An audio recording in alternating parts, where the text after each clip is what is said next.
E essa 25ª rodada, ela só termina na noite de segunda-feira e termina justamente com o Clube do Nordeste em campo, que é o Ceará.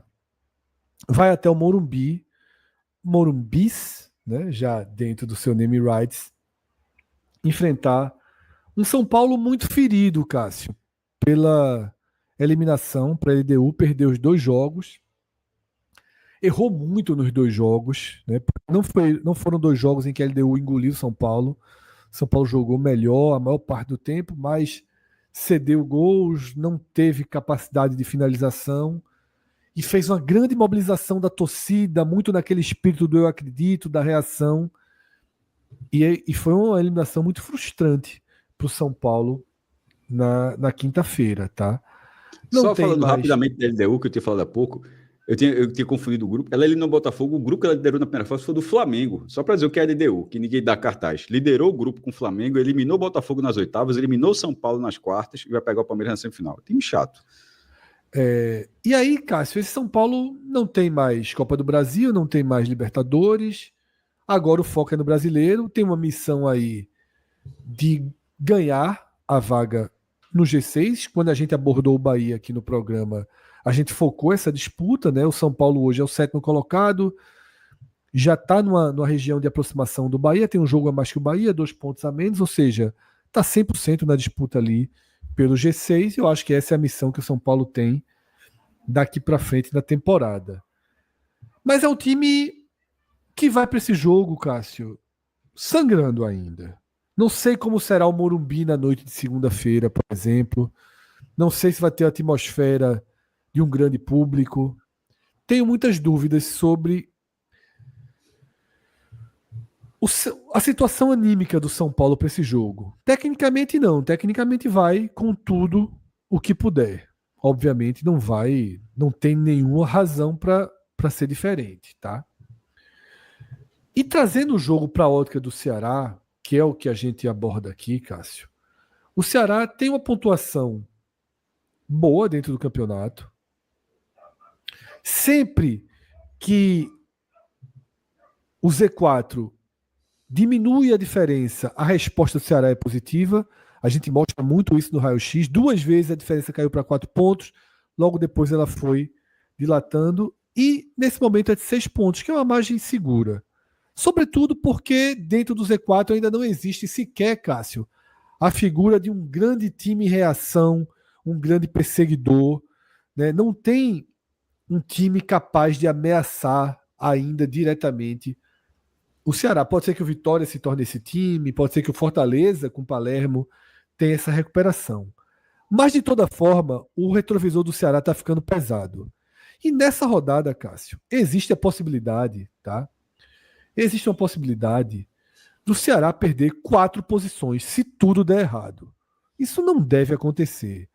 Mas ele pode ser ultrapassado pelo Vasco, que tem 1 ponto a menos, pelo Inter, que tem 1 ponto a menos, pelo Santos, que tem 2 pontos a menos, e pelo Atlético Mineiro, que tem 3 pontos a menos, uma vitória a menos e 4 gols abaixo de saldo. Tá? Uma derrota mais contundente para o São Paulo ou uma vitória mais contundente do Atlético Mineiro poderia resultar no Ceará cair da 12ª para a 16ª posição. Repito, não vejo possibilidades concretas disso acontecer. O Vasco pega o Cruzeiro, tá? O Inter joga fora de casa contra o Juventude, o Santos joga fora de casa contra o Red Bull Bragantino e o Atlético Mineiro pega o Mirassol.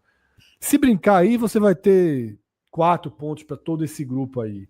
Não acho que o Ceará vai ter essa rodada desesperadora, não. Eu só estou alertando o pior cenário porque o retrovisor está ficando mais pesado, Cássio. O Ceará desacelerou, mas não embicou. É uma desacelerada meio natural no campeonato, né? Como é que você vê esse jogo, esse momento?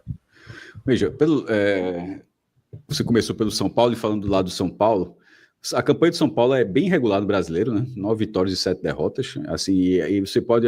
E você olha até nas últimas 4 rodadas, são 2 vitórias e 2 derrotas, ou seja, um perde e ganha danado essa campanha do São Paulo, mas está ali em 7º lugar, a 2 pontos do Bahia, esse jogo ele vai acontecer depois de Bahia e Palmeiras. Se o Palmeiras confirmar o que dizem as odds, o São Paulo jogaria para entrar no G6. E São Paulo completou 20 anos do último título da Libertadores, participou várias vezes nesse período, mas já acabou não indo... foi campeão em 2005 e a única final depois disso foi justamente no ano seguinte, 2006, que foi vice-campeão. E no máximo depois parou na semifinal 2 vezes. E, enfim, é uma obsessão do clube, que era o maior campeão e agora está com a possibilidade de terminar o ano não sendo mais o maior campeão da Libertadores. Se a final for Flamengo e Palmeiras, primeiro, pode ser quem se der Flamengo ou Palmeiras, ele já perde, mas ele já pode perder esse status já na composição da final, com 2 tricampeões fazendo essa final. E era um orgulho para o São Paulo, né, que foi o primeiro tri, e agora, de repente, vê um rival local e um rival interestadual buscar o tetra. Vai amargar essa eliminação, tem imagem a gente está vendo Lucas, tem imagem de Lucas chorando no pós-jogo, muitas reclamações para a presidência, para o comando executivo do clube, Casares, depois do jogo da LDU. Não fez um gol na LDU, né? Perdeu na ida 2-0, na volta só dava São Paulo ali, acertou a trave logo no comecinho, aí uma bola da LDU fez 1-0 e ali a LDU segurou até o fim. Time que já fez isso várias vezes, já tá na hora, já tem muita eliminação para cima de brasileiro, assim, para não ter tanto cartaz ainda. E na hora que conseguir assimilar tudo isso, ele vai olhar e dizer, agora é buscar o G6. Detalhe, em tese, ele pode até ir para a Libertadores nesse 7º lugar que ele está ainda. A gente já falou isso em outras situações, mas para não ter...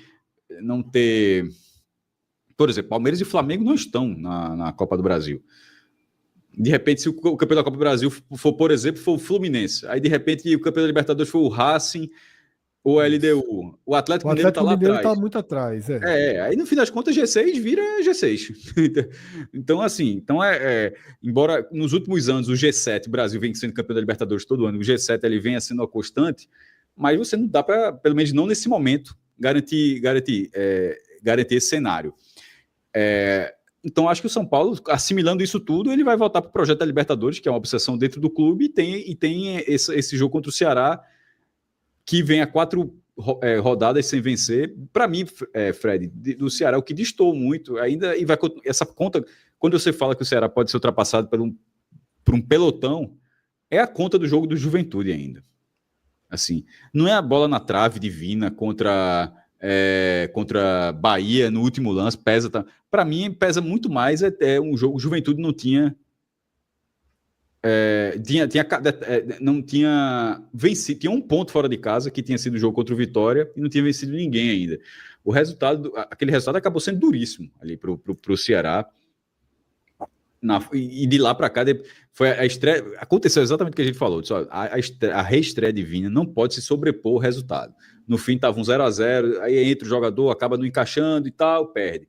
Não foi por causa de Vinícius, não é isso. Mas não podia se sobrepor à campanha do Ceará. E desde então está ali. Ainda não teve a entrega técnica, pelo contrário, agora já tem até o peso do gol perdido contra o Bahia, num lance cara a cara, ali acerta a trave. Jogo bem complicado para o Ceará. Tá? Eu só acredito assim, porque o Ceará, o jogo contra o Vasco, mesmo com a menos, num cenário muito hostil ali em São Januário, o comportamento do Ceará foi muito bom. Tomou um gol no começo, empate, toma outro gol, fica com a menos, mas o comportamento do Ceará foi muito bom. E se o São Paulo, o comportamento do Ceará é bom, né?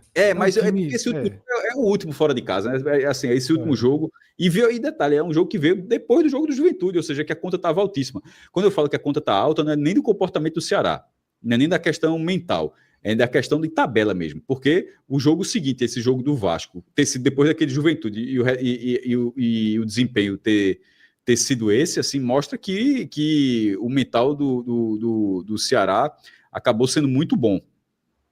Se o do São Paulo se o São Paulo não recuperar isso para segunda-feira, pode ser um cenário de oportunidade, tá? Porque o São Paulo vai precisar, Fred, ele vai precisar se impor nesse jogo com 15 minutos. Com 20 minutos está 0-0. Assim, a torcida do São Paulo ela vai retomar o protesto que teve contra a LDU. Eu não consigo imaginar um cenário de apoio do início ao fim após uma eliminação dura como foi essa da Libertadores, que acabou tirando a possibilidade do São Paulo fazer um clássico contra o Palmeiras, e o São Paulo tem um bom histórico apesar da diferença técnica, enfim. Foi uma porrada grande que levou, e a história desse jogo se conta no quanto o São Paulo vai, pelo menos para mim, no quanto o São Paulo vai conseguir assimilar até segunda-feira, Fred. Também vejo muito, muito dessa forma, tá, Cássio? Você chegou a falar do Ceará, né, desse recorte mais recente do Ceará, 4 jogos sem vencer, mas nas últimas 7 partidas só venceu uma, né, que foi o Red Bull Bragantino. E Thiago Minhoca, quando comenta aqui, sempre fala Tá chato esse naquele ponto. pior momento do Red Bull Bragantino, né? É um mergulho grave aí do Ceará no campeonato. Perdeu desempenho, tá? Ele perdeu o desempenho. É muito natural essa perda de desempenho do Ceará. Eu vou até levantar aqui, Cássio, de forma muito rápida, o Ceará até a 12ª rodada e o Ceará depois da 12ª rodada, tá? Porque eu tô vendo aqui a campanha dele. O Ceará, até a 12ª rodada, ele tinha um aproveitamento de 45,5%. Tá? Deixa eu colocar, depois da 12ª rodada, qual é o aproveitamento dele. Tá? O aproveitamento dele cai para 36,1%. É o que eu falo, ele não teve o colapso do Red Bull Bragantino, mas ele perde força gradualmente. E isso pode ser perigoso não a curto prazo, né? Esse cenário que eu trouxe aqui a curto prazo, ele, como eu trouxe porque tenho que trazer, mas eu mesmo não acredito que ele se comprove, tá? E a médio prazo já cabe uma tensão maior, porque você citou aqui nesse programa e eu repito, o campeonato não está acabando, tá? O campeonato não está acabando. O campeonato tá ali entrando ainda para o seu último terço. Tem muito jogo pela frente e existem situações. Hoje não existe um perseguidor dentro do Z4 em condições de ameaçar. Mas o Fortaleza pode se tornar? Pode. Se o Ceará, ou o Red Bull Bragantino, ou o Santos seguirem uma tendência de pontuação baixa, se não romperem ali a barreira dos 40 pontos, aí qualquer um pode chegar. Qualquer um pode chegar. Mesmo Fortaleza sem passar por uma revolução pode chegar, o Vitória pode chegar, o Juventude pode chegar e o Sport teria que passar por uma enorme revolução para chegar. Tá? Repito, acho que o Ceará está enraizado na Série A do ano que vem. Vejo um time em condição de sustentar essa vaga na Sul-Americana, mas há uma queda gradual de aproveitamento, tá? E que precisa ser estancada para evitar drama. Porque também tem o seguinte, Cássio, quando você está fazendo um campeonato em paz, é muito melhor do que quando você começa a jogar bombardeado por tensão de permanência, né? O Ceará conseguiu construir uma largada muito boa e surfa um pouco essa largada boa, tá?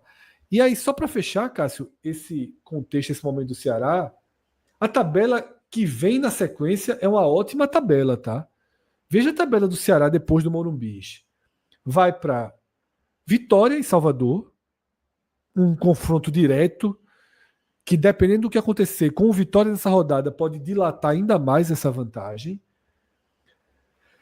Terminando o jogo com Vitória, vai para 2 jogos em casa, Santos e Botafogo, sai para enfrentar o Atlético Mineiro, depois vem ao Recife enfrentar o Sport, depois tem Fluminense e Fortaleza em casa, tá? Uma sequência sem bicho-papão, que essa é a tabela do Ceará. A gente tem que lembrar que os bichos-papões são todos no final, né? Exatamente, na reta final. Coisa que o Bahia vai fazer agora. Enquanto a gente gravava, a CBF atualizou, detalhou toda a tabela da Série A até a 33ª rodada. Vai ser domingo e quarta, sem parar mesmo. Assim.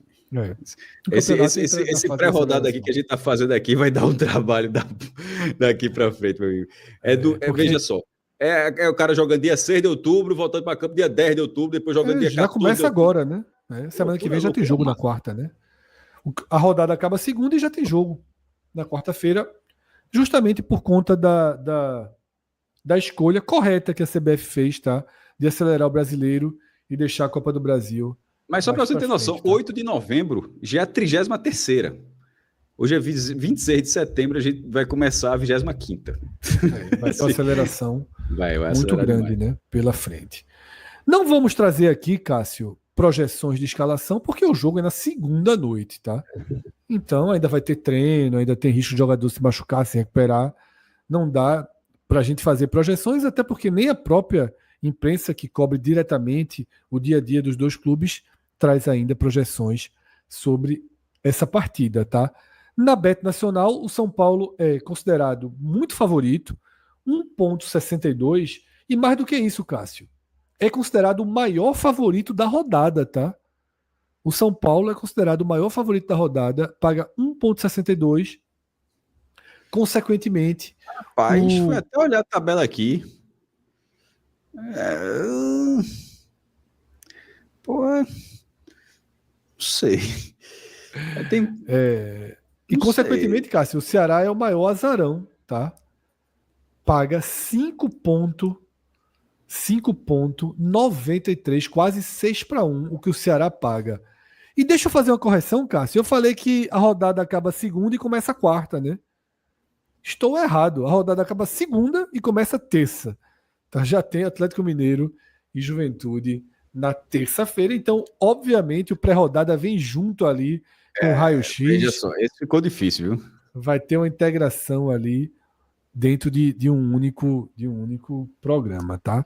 Ou seja, certeza de muito conteúdo na semana que vem, tá? A gente agradece a audiência, a atenção de cada um de vocês. Deixa a curtida, se você ainda não está inscrito aqui no nosso canal, dá essa força para a gente. Estamos próximos de ultrapassar essa barreira tão simbólica dos 100 mil seguidores e precisamos da ajuda de cada um de vocês, o trabalho formiguinha, deixando a curtida, comentando, jogando o link ali no seu grupo de WhatsApp, indicando para a galera e, sobretudo, se inscrevendo, ativando as notificações.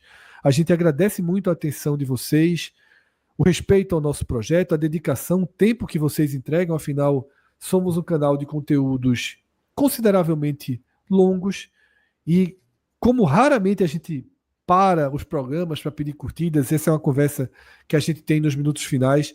Eu diria que essa é uma conversa que a gente tem justamente com o nosso público mais próximo, com o nosso público mais fiel, que é o que assiste do primeiro ao último minuto. Então a gente agradece muito a cada um de vocês e pede essa ajuda. Imagino que quase todos vocês que estão vendo já nos ajudam, já dão essa força, já curtem os programas, já seguem a gente aqui e em todas as plataformas, tá?